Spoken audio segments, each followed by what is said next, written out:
Good afternoon. My name is Neil Stimler. I first want to start with some thank yous. I express my heartfelt gratitude to Nick Honeysett and Nancy Proctor for their constant support and guidance. I thank my colleagues in the marketing committee, Vicki Portway, Kate Velasco, Rob Lansfield, Suze Carnes, and Carolyn Downs for their tireless efforts to make this year's conference a success. I thank Nate Solas for all his help posting the session on the website, and I also thank the MCN board. I'm grateful to Ramesh Srinivasan, Jeffrey Schnapp, and Martin Weller for their scholarly exchange as I prepared for the panel. I offer my thanks to Amanda French and the Center for History and New Media at George Mason University for the opportunity to participate in the Dat Camp MCN sessions tomorrow. I thank my panelists, whose contributions made this event possible, and for their courage to experiment with new ideas and formats so this discussion can be brought to a global audience. I recognize the loving support of my family and dear friends who sustain and enrich my life each day. My remarks are the personal views of Neil Stimler and do not necessarily reflect the views of the Metropolitan Museum of Art. So, welcome to my presentation of my crowdsourced video panel, Philosophical Leadership Needed for the Future, Digital Humanities Scholars in Museums. Today I will be showing video responses posted on YouTube from an open call to archive, library, museum, and university professionals who reflected on the barriers and benefits of implementing digital humanities in museums. All questions for our virtual panelists should be sent throughout the session directly to our speakers via Twitter, using their handles and the hashtags Digital Humanities, Museums, and always MCN 2011. You can find the panelist video submissions on a playlist on the MCN Computer Network YouTube channel, or by searching the tags listed on the sessions page on the MCN conference website. Please note the session is being recorded. I learned about digital humanities on Twitter. This mode of scholarly inquiry excited me because it combined both my interest in interdisciplinary humanities studies and digital technology. DH, as it's also referred to, brings an innovative approach to research in 21st century digital culture. Mainly found in universities and libraries, digital humanities is concerned with both thinking and doing. It abolishes boundaries between masters and workers, between the degreed and the self-taught, between the pedigreed and the persistent. Digital humanities is a philosophy that enables any person to become a scholar designer, capable of imagining and building a new future in our technological age. As someone who received traditional academic training, but thrived from the creative experimentation made possible by digital technology, I recognize digital humanities as a paradigm shift for all cultural institutions that desire to remain relevant in our new media culture. Technology in museums can no longer be viewed as a tool in service of outdated and restrictive practices that attempts to reinforce hierarchical power structures. The incorporation of digital humanities principles into museums is an ethical imperative for the field. In a world embracing the freedom provided by transcendent forces of social networks, mobile technology, and global communications, the time for libraries, archives, universities, and museums to be judicious in their testing of the digital waters is over. The rest of the world has already immersed itself in the river of the future and the now. The public will progress without connections to cultural institutions if professionals stand at the shoreline, shouting empty assertions that fool us into thinking we are preserving the past by resisting democratic change. This is a pivotal moment for a pan-cultural transition into a new age of enlightenment. It will be a digital age, made from humanity's commonwealth of knowledge and resources, forged collaboratively in centers dedicated to the compassionate service of others, built by workers with diverse skills, ideas, and heritages. It is time for museums to reimagine their relationships with collections, scholarly practice, and those dedicated to the evolution of culture through memory and meaning-making institutions.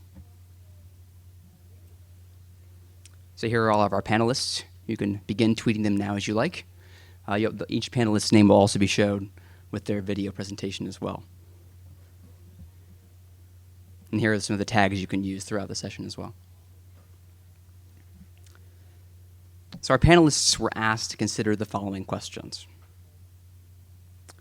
How can museums advance beyond the continuation of traditional practice utilizing digital tools to a new mode of scholarship and interpretation that seeks to understand the meanings of collections in a new media culture?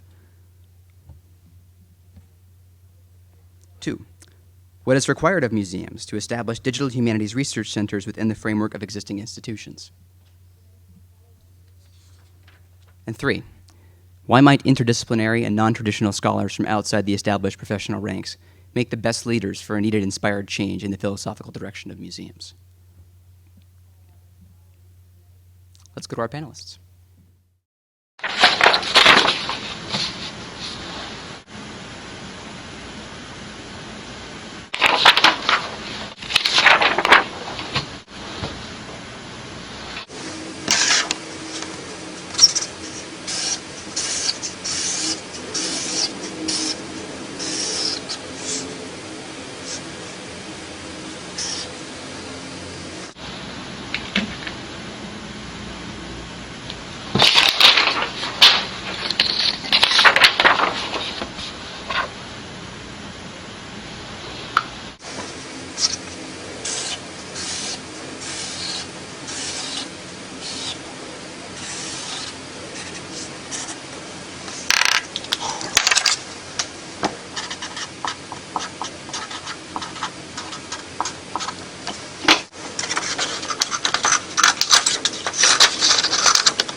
That was Michael Edson, Director of New Media and Technology at the Smithsonian Institution.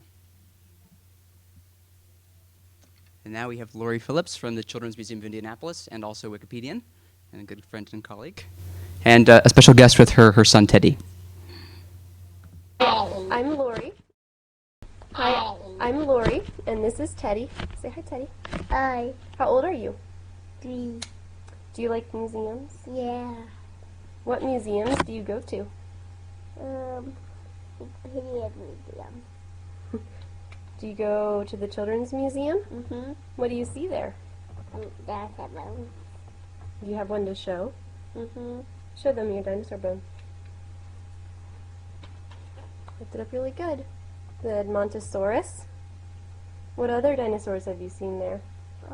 Glyphosaurus. Really? Mm-hmm. No way. Yes, right. What other dinosaurs? T-Rexes. Mm-hmm. Mm-hmm. T-Rex named Bucky. What else? What's your favorite thing about the museums? Dinosaur bones. Really? Uh-huh. Did a paleontologist give you this? Uh-huh. Do you remember his name? Wikipedia. Wikipedia. I don't think a Wikipedia paleontologist gave you that. All right, Teddy. Anything else you want to talk about museums? No. Nope. All right. You can go play. As an emerging museum professional and a mom, I love to think about what museums will be like when Teddy's older. How will his perspective be incorporated into the museum experience? For years, museums have discussed how to better include the community's voice in the interpretation of culture, and we all know the social web to be an incredible tool for making this happen. We've been experimenting with a lot of participatory digital experiences, But now we have to use those visitor contributions in a meaningful way in exhibits. Visitors' contributions shouldn't be on the periphery, but should be reworked into the core of museum interpretation. Just as the web has become more social, it has also become more open. This is a core issue in digital humanities today. In the coming years, museums, libraries, and archives will have more pressure to consider what of their copyright policies are overly restrictive and unnecessarily preventing reuse.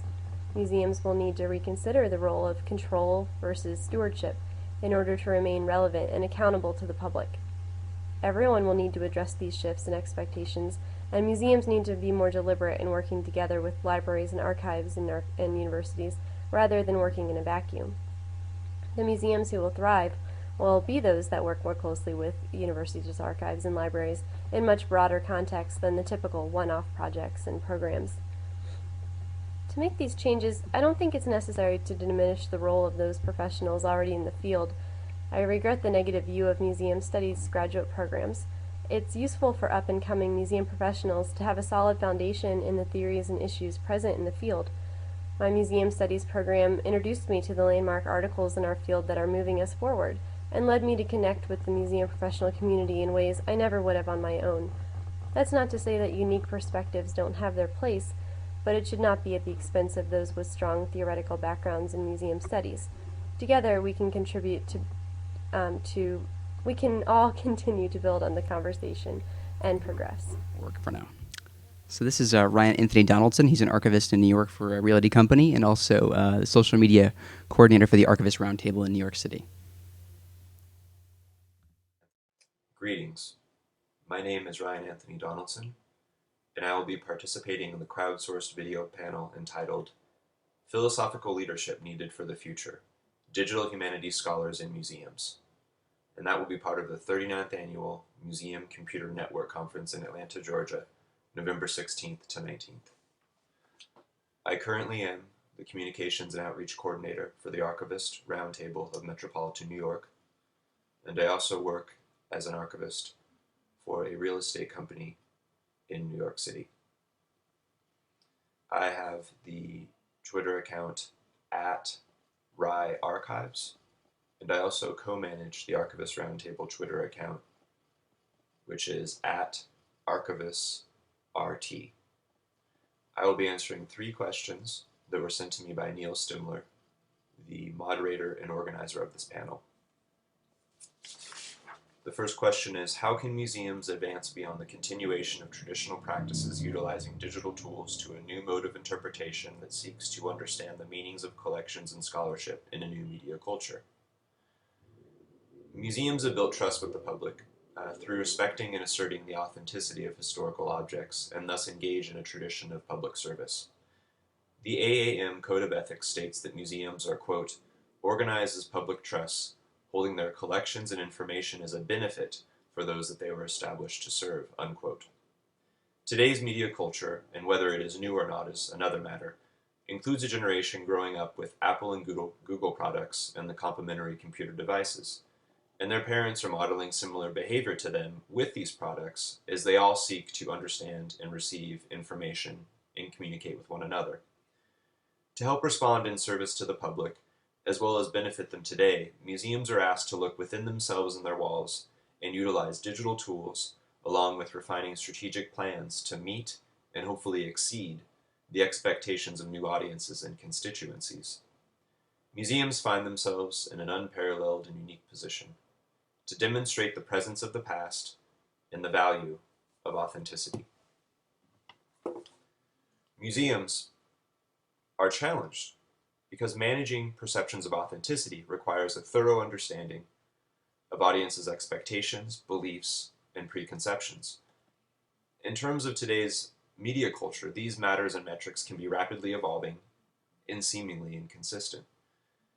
An understanding of technological trends and emerging consumer products is necessary as well. Museums and all cultural institutions are asked to respond to this complex challenge. The second question is, what is required of museums to establish digital humanities research centers within the framework of existing institutions?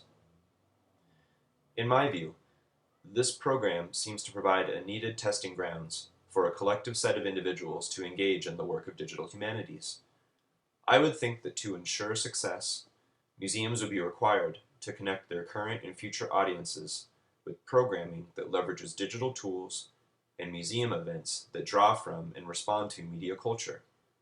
The online presence would also need to complement and extend the museum experience. Surveys and focus groups can help museums understand emerging trends within the digital humanities field as well. The ability to collaborate would also leverage resources available for the museum and extend the museum's impact and increase the possibility of forming partnerships and attracting sponsorships. And the third and final question is, why might interdisciplinary and non-traditional scholars from outside the established professional ranks make the best leaders needed for inspired change in the philosophical direction of museums? And my response is, audiences today have demonstrated an audiovisual appetite with increasingly brief attention spans. However, the culture within museums prizes patience, traditions of iterative scholarship, and long-term care of artifacts in perpetuity. The interdisciplinary and non-traditional scholars may be able to bring about innovative ways of communicating with today's audiences through emerging and evolving technological methods that current established museum leadership may not be in a position to recognize or feel too stifled to enact.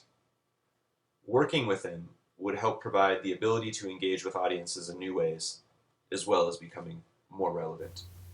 Thank you. Try to go back to Marit for a second.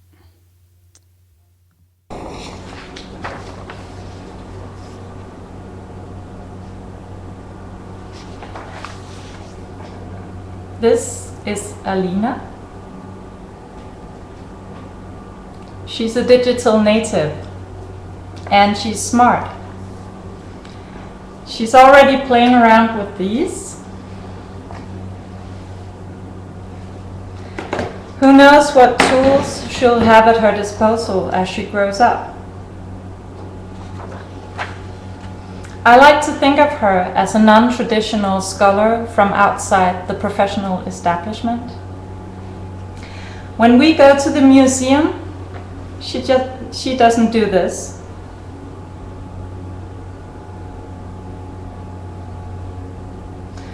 She wants to make her own stuff.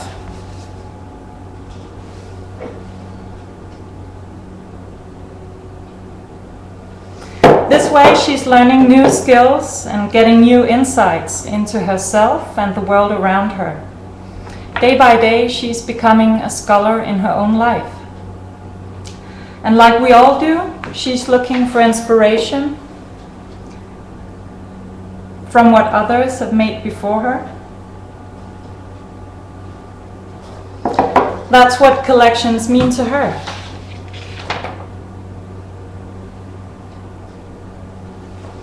She's used to being able to do this kind of stuff.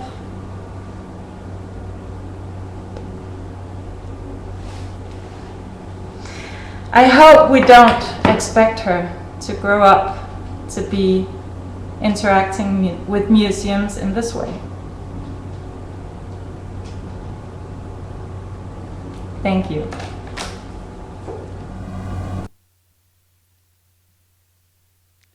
Next, we have another Wikipedian from Barcelona who was at the Musée Picasso. This is Alex Chenoy, goes by Kippleboy. Shout out to Alex.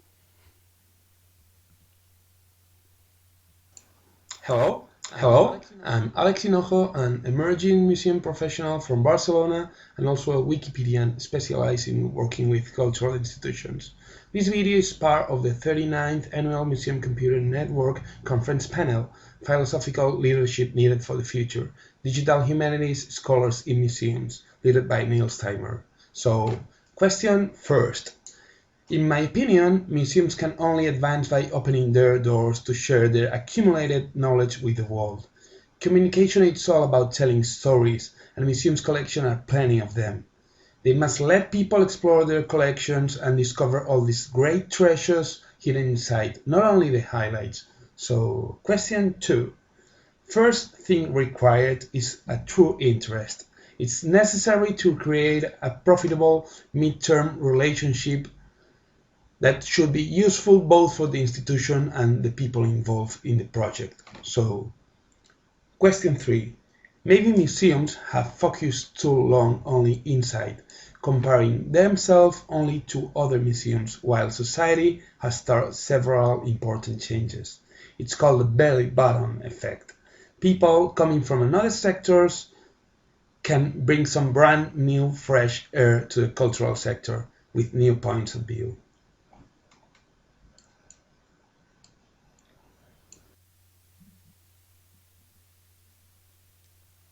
Next, we have 3 panelists, actually, from the University of Iowa. And this video was recorded by Melody Dworak, who is a library student there in digital humanities. And she did a really interesting interpretation of my questions. She brought the special collections archivist, a digital researcher, and a museum educator together for the panel and asked them all the questions together. And they sat down, and here's what they had to say.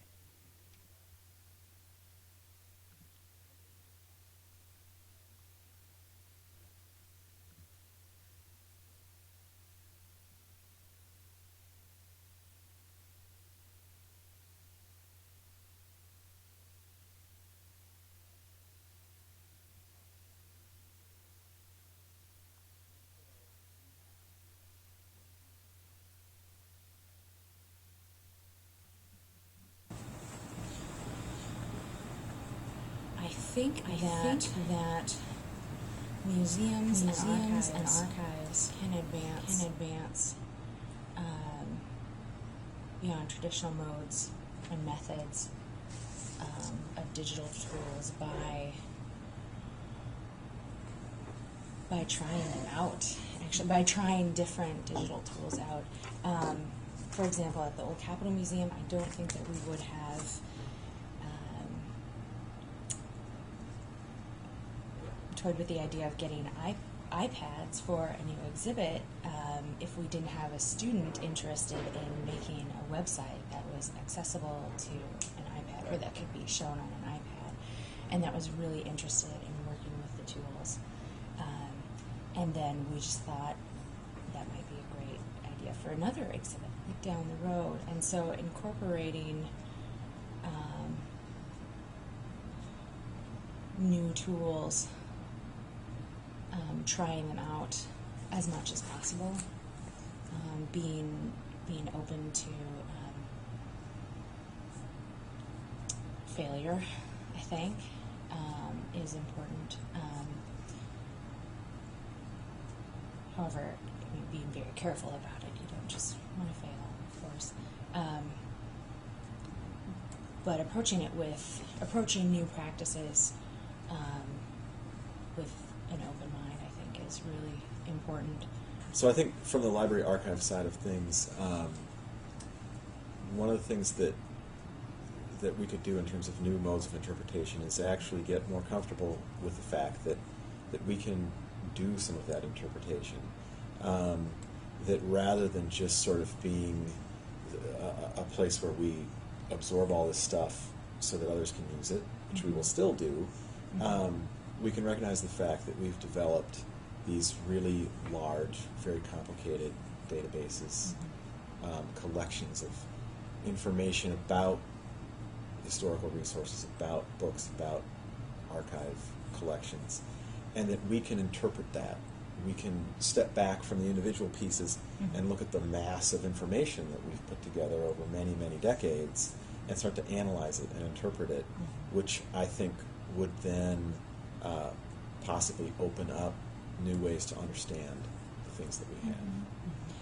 But I think also, allowing users to participate in the archives and giving them ways to tag and comment, even upload their own historic images from the university, say, or whatever, but to make it more of a two-way street than it has been traditionally. Absolutely. Yeah. I know the Old Capitol Museum was inspired by the Civil War Diaries project to offer QR codes to the user to visit the library's website to interact with the digital version of the diary, and I think that's a fantastic idea. I think visitors can then take ownership of a piece of history. And so definitely if there's, we can continue to combine the traditional and the new digital tools that way, where we engage the visitor. Because, like you said, we have this mass of information, and the more that we can make it accessible is great.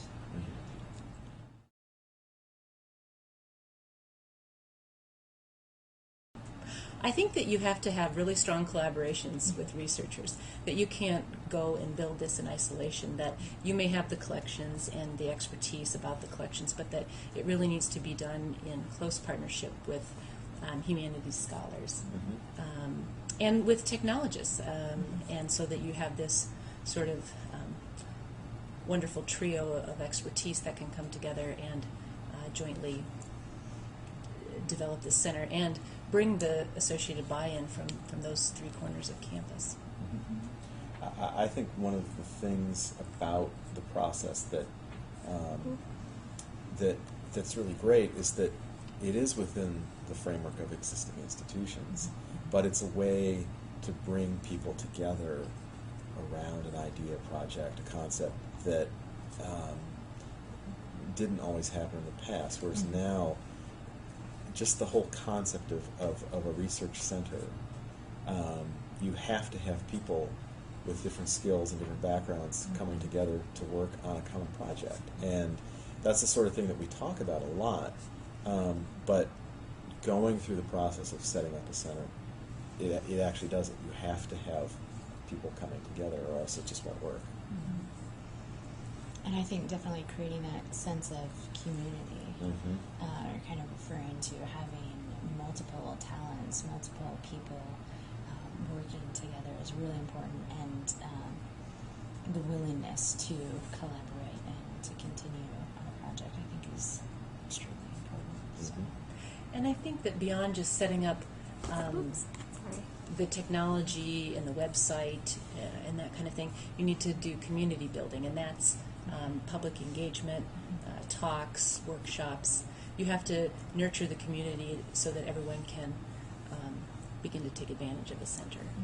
Not pitch it up here or pitch it down here, but try to remember the continuum of scholars and where they're at with their digital skills and understanding of what technology can do for their research.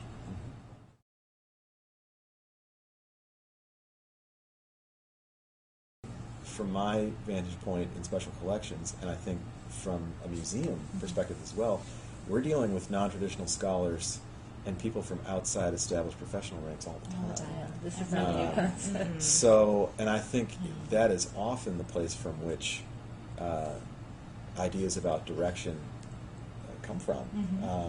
And in many ways, we're thinking about various types of audiences when we're developing programs, when we're thinking about the collections we're building, let alone, how we're going to take advantage of new tools and techniques.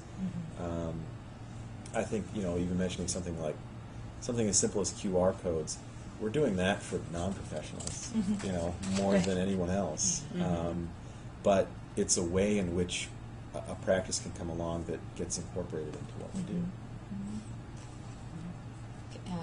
Coming from a museum standpoint, working with various community partners to offer their knowledge and to kind of guide projects. I feel we have to acknowledge that they're in their own professional right or rank. From a, say for example, from a living history museum side, we may not, the person who knows how to make a fire outside, when it comes down to it, when we need that for an interpretation, if they don't have a master's degree or a doctorate or a degree for that matter, if they know what they're doing, though, if they have that knowledge, that's very important. I think that established professional ranks, those in those ranks, are already doing things to draw out non-traditional scholars and sort of see what sticks. I think with Greg's Civil War project and putting up diaries for public transcription. That engaged a public that I didn't know. I mean, I knew that Civil War folks were enthusiastic, but I did not know that someone would individually transcribe 400 pages on her own. Wow. And so we've developed we've developed this cadre of sort of power transcribers who are very engaged in the stories of these soldiers and who are doing this well after the publicity of the collection and the project have faded. And so I think now they're leading us to think about expanding the project to non-Civil War materials and that kind of thing. So that's, I think, a really recent example. It sets a direction then, that There we'll we go. pursue. Right.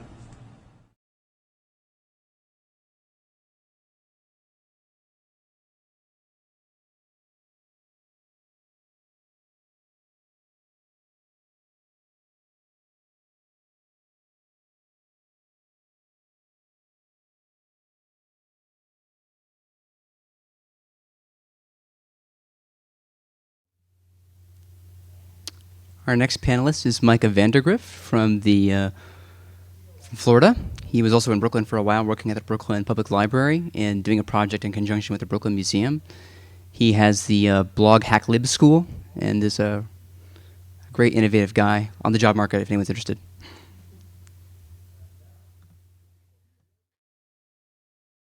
Hi, my name is Micah Vandergrift, and I'm a librarian currently working as a project manager in scholarly communications at Florida State University. You can find me around the web using the handle Micah Vandergrift. I'm proud to be a contributor to this panel, Philosophical Leadership Needed for the Future, Digital Humanities Scholars and Museums, which is part of the 39th Annual Museum Computer Network Conference. I'll keep my comments brief, as I'm still newish to the field and my interactions and observations are based mainly on readings and experiences I've had as a student and new professional. Here's a quick story. I had the pleasure of working at the Brooklyn Public Library in New York on a cooperative grant project with the Brooklyn Museum and the Brooklyn Historical Society. This project is creating a shared digital collection of historic photos of Brooklyn, and is still underway, although I have moved on. One day at work I was tweeting about how cool it was to collaborate with different types of institutions, and I got a tweet back from Ethan Wottrell, a scholar at Michigan State University. He excitedly was asking me if the Brooklyn Museum had any plans to digitize their slide collection from an Egyptian archaeological dig or something along those lines, and he expressed with many exclamation points and extended syllables how valuable access to those images would be to his research. This was the first time I had ever encountered the idea that museum collections could be of extreme value to working scholars and were more than institutions for preserving and sometimes showing old objects, old things. To be fair, the Brooklyn Museum is on the cutting edge of a lot of progressive technological ideas, and to their credit, but it was an eye-opening moment for me. Lately, I've been thinking and rethinking an idea that probably already exists somewhere, that the digital humanities have this capacity and are becoming the space in which public history exists.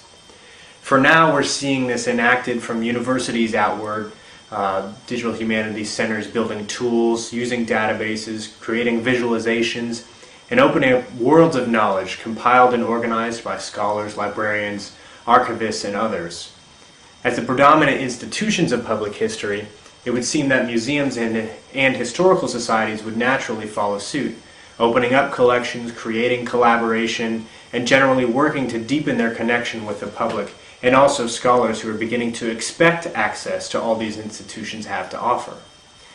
The subtitle of this panel could be read two ways. How does the digital humanities scholar gain greater access to museum resources, or is it time to employ digital humanities scholars as staff in museums? Both are relevant inquiries.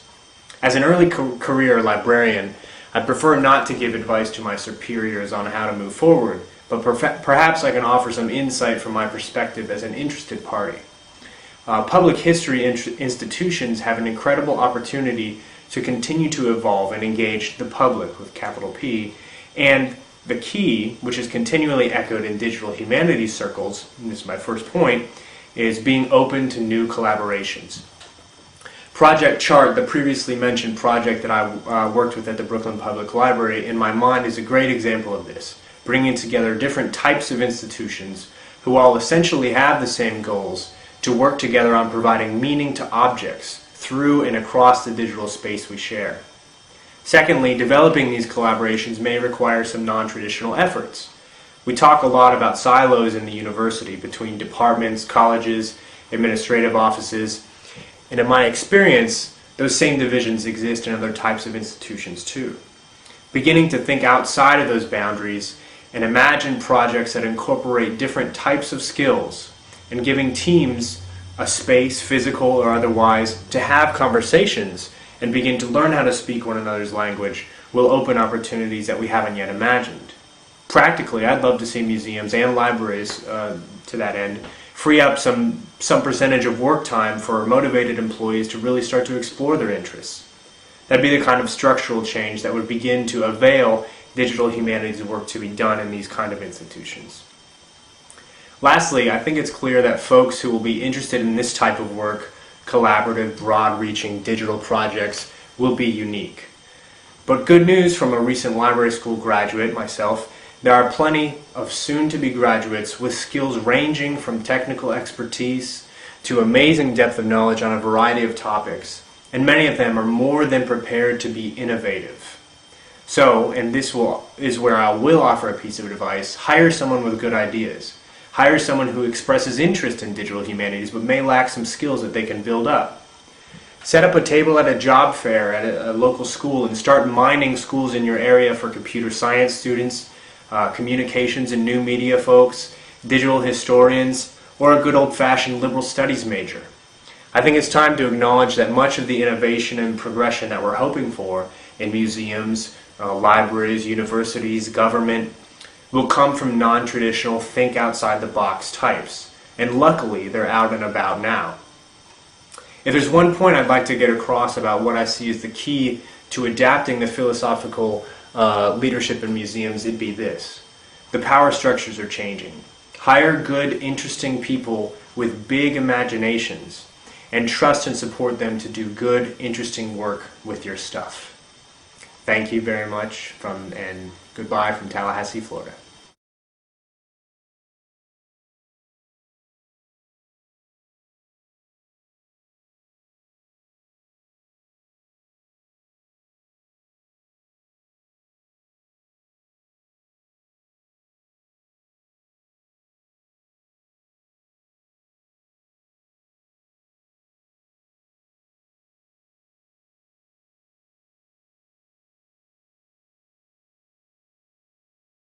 We love museums. I want to explore. Hi there. My name is Simon Tanner and I'm an academic in the Department of Digital Humanities at King's College London. I'm also the Director of Digital Consultancy Services there, and I'm speaking to you from Johannesburg, where I'm attending the International Conference of African Digital Libraries and Archives, and I'm sorry I can't be at MCN this year. Now, a few moments ago you heard from some proto-digital humanists, my sons Joseph and Alex, and I agree with everything they have to say, of course. And I need to think that the digital humanities is about creativity, discovery, and making things. And so the challenge is to enable us not just access to museum collections, but to allow us to make new things with our research. If we can wed our intellectual capacity with you and your museum collections, then we can be more creative and powerful together. We also need to break through another barrier, which is not just about getting academics and museums together, but about getting museums to share with each other, so that our research can attach with your museum collection and also create a multidisciplinary perspective and enable multiple sources from many museums to come together to enable that research. In short, what I'm looking for here is a perspective that's about education, that's about enlightenment, but also about entertainment. So in museums, open up your collections, actively work with us digital humanists to help us discover and create together. Let's share physical spaces so that academics can be embedded or in residence and available to the public and seen and engaged with by the public in your museums. And if you're thinking about research centres, let's make them transparent and visible, not just at the results stage when we've got something to show, but also throughout the research process and whilst we're creating together. As member institutions, I believe museums are about connecting with the past and creating the future. So let's go do that together. Thank you. I want to have fun. Tweet down at Simon Tanner. I'm delighted by the amount of family participation in this panel. It's been terrific to see that.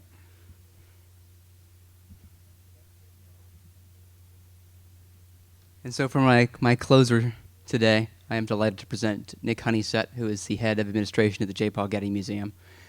And this video and Michael Edson's video have been very popular so far for the whole panel. Both have over 100 hits already before the presentation today.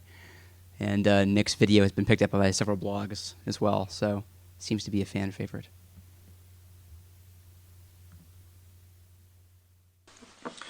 So let me answer the first question, starting with a quote. I love quotes from this guy, Albert Einstein. We can't solve our problems with the same thinking we used when we created them. Wise words from a fellow physicist. And this from Apple. Think different. Their 1984 slogan, which really was attempting to change the paradigm of personal computing. So put another way and put into the context of this question, we can't solve digital problems using analog thinking. Museums are steeped in the physicality of what we do, and the solution to the challenge that question 1 poses is how do we let go of the physical sense of ourselves and address this other audience and these new tools. So we're steeped in physicality. So for collecting institutions, it's about the real thing. It's about standing in front of a real object, and from our institutional missions, from our educational missions, even from our business models, our revenue streams, it's all about being there. And the future is being elsewhere, and we need to figure out how to change that paradigm and get away from the physical sense of ourselves. Sir Nicholas Sirota, director of the Tate, summed it up very elegantly in a conversation with Neil McGregor last year, I think. I'll read it. The future of the museum may be rooted in the buildings they occupy, but it will address audiences across the world. A place where people across the world will have a conversation. Those institutions which take up this notion fastest and furthest will be the ones that have authority in the future. And he went on to say, the growing challenge is to encourage curatorial teams to work in the online world as much as they do in the galleries. So the solution to this question is about people, it's about their training, and it's about their education. We need to figure out how to get museum leadership to think different. But we need to figure out how to inform them to think different. And really the crux of that is about relevance. And it's about helping them understand the relevance of all this digital stuff. I see an interesting thing. It used to be that curators would come into curatorial departments and the senior curator would teach the junior curator everything that they need to know about their craft. What I'm seeing now is junior curators coming in and teaching the senior curators about what it is to live in this world of user-generated content, of dialogue, of interpretation, of storytelling, of narrative. It's an interesting paradigm shift, and we need to figure out how to help that old guard, steeped in centuries of tradition, how to get them to think different. The answer to this question is the same. It's about relevance, and it's about helping institutions understand the relevance of providing these research centres. You have to believe that the way that the education system is going right now, there is a huge opportunity to provide primary research materials and provide an environment for academic research within these institutions as we look to kind of broaden our mandate within communities. It's all about relevance. I think the answer to this question is within the question itself. It's about non-tradition.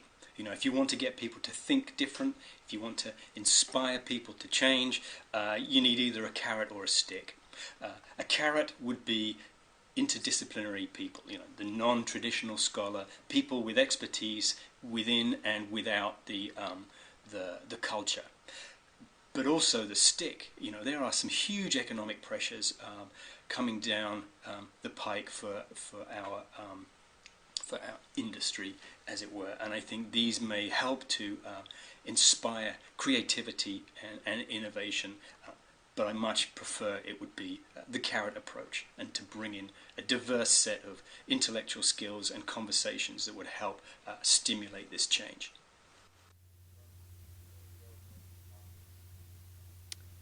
And now it's my turn to answer the questions for the panel. So just as a refresher, since we've watched some clips for a while, so the first question was, how can museums advance beyond the continuation of traditional practices, utilizing digital tools to a new mode of interpretation that seeks to understand the meanings of collections and scholarship in new media culture? Museums must integrate the use of social technology into daily work practices, so the process of our labor is open and transparent. We cannot allow fear to hinder the potential for earnest and thoughtful connections with constituents. Relationship building requires risk, but now is the time to push the boundaries that define who we are and what we do as cultural service institutions. If museums are to thrive in a new media culture, we must recognize that the value of our collections and content is not defined by their physical nature. The objects in our galleries, publications, and events are all part of a constantly evolving continuum of cultural creation that is the common right of all people. If that common culture cannot be accessed or shared with new media tools, then it does not exist. The value of liberal arts rests not in artifacts, but the bounty of knowledge that can be experienced and used by anyone to discover new understandings of the human experience. For new interpretation of collection to be possible, museums must share their authority with constituents. New scholarship will be built in a collaborative space that empowers museum staff, digital humanities researchers, and non-traditional scholars to solve problems together. The locus of interpretation has permanently shifted from the arcane guardians of tradition to the conscientious conductors of a new free media culture. The second question: what is required of museums to establish digital humanities research centers within the framework of existing institutions? Museums can initiate digital humanities centers in their own institutions immediately. Exploring working groups should be formed by enthusiastic librarians, technologists, curators, and educators already in the museum to plan the implementation of centers. These existing staff members would benefit greatly from consultation with digital humanities researchers outside the home institution to offer fresh perspectives and guide the planning process. It is preferable to reassign the existing staff to digital humanities centers on a full-time basis, but if resources do not permit this at the present time, a percentage of staff time should be developed solely for digital humanities projects separate from other assigned duties. Digital humanities centers must have hybrid presence in museums, both physical and digital. They should be formed as autonomous departments reporting directly to museum directors. Centers may receive financial support from government grants, foundations, as well as crowdsourced and microfunding initiatives. All phases of the formation of centers, their day-to-day activities, and future projects should be publicly documented online on dashboards. Any tool, project, or publication produced by a center staff should be multimodal, mobile-enabled, and licensed for reuse with Creative Commons licensing. Centers will be responsible for community outreach to other centers and cultural institutions for long-term collaborative projects. Fellowships and residencies should provide academics and non-traditional scholars opportunities to do in-depth research with the center's staff and resources. Centers will host That Camp unconferences annually on topics of interest submitted by scholars and the general public. Digital humanities staff shall play critical roles in the acquisitions, exhibitions, conservation, collections management, and special events processes. The center shall serve as the networked hub of all museum activity. And question 3. Why might interdisciplinary and non-traditional scholars from outside the established professional ranks make the best leaders needed for inspired change in the philosophical direction of museums? Non-traditional scholars are essential for digital humanities to take philosophical roots in museums.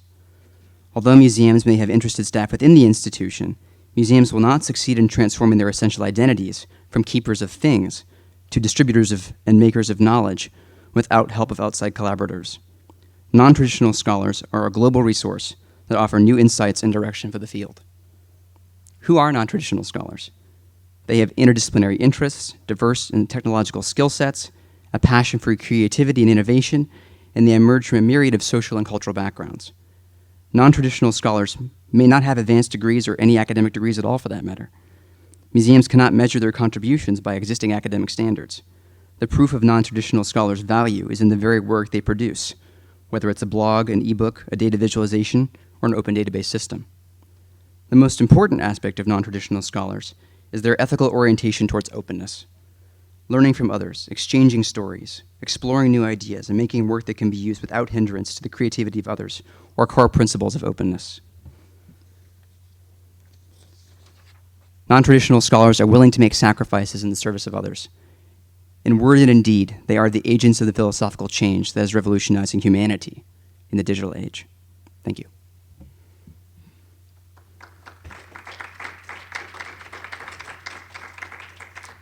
Please continue to submit videos to the playlist if you're interested. You can contact me at my Twitter handle there and ask me questions that you have throughout the day on Twitter. And if you want to ask me a question now, you're welcome to do that too, but please make sure you tweet it as well so that everybody else can participate in the conversation.